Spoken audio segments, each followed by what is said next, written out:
Good day, my name is Dan Murphy. I'm a criminal defense lawyer out of Edmonton, Alberta, Canada. Today, I'm going to talk about some lawyers who find themselves in extremely hot water. These lawyers who worked for the Justice Center for Constitutional Freedoms actually are accused of hiring a private investigator to follow the Chief Justice of Manitoba. Why, you might ask? Well, these specific lawyers were challenging, on behalf of a number of churches, the constitutionality of COVID-19 pandemic rules.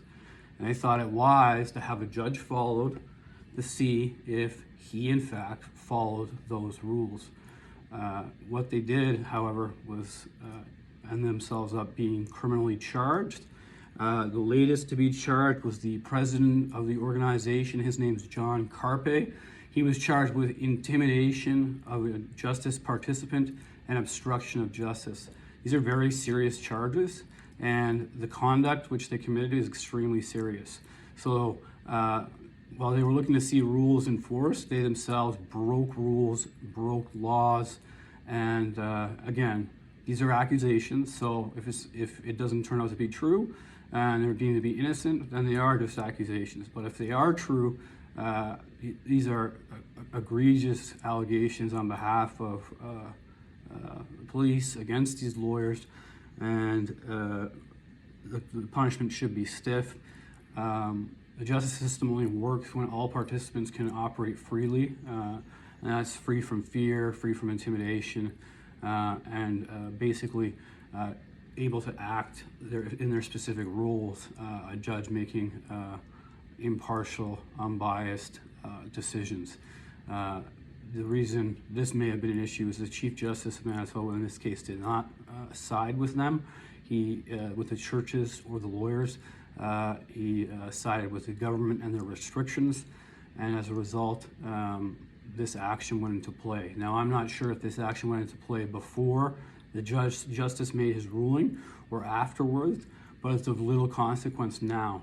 The lawyers released on bail.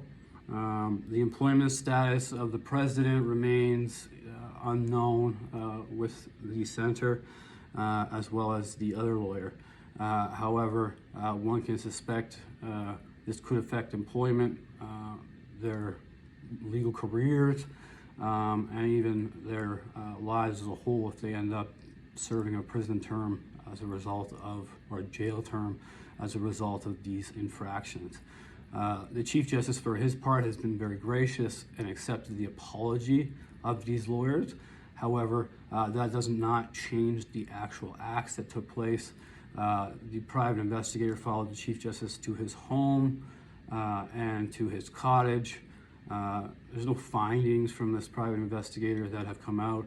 Essentially, it was designed to point the finger at the justice system and say they were breaching the very conditions they were asking to be enforced.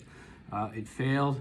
The lawyers in this case have jeopardized their careers and their livelihoods, and as such, when strategizing or acting towards doing anything risky in law, it's a good idea to call a mentor, someone who's more senior than you, to ensure that you're falling within the lines. I think any senior lawyer would have told them this is way offside, not to do this, this is inappropriate.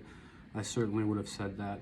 And as such, well, I don't wish anyone ill will, I don't want anyone to go to jail, but unfortunately, in this case, that may very well be the outcome. So the two lawyers are in hot water after making the poor decision to have a Chief Justice followed out of Manitoba. Thank you. That's all for today. I hope you have a good week. Take care.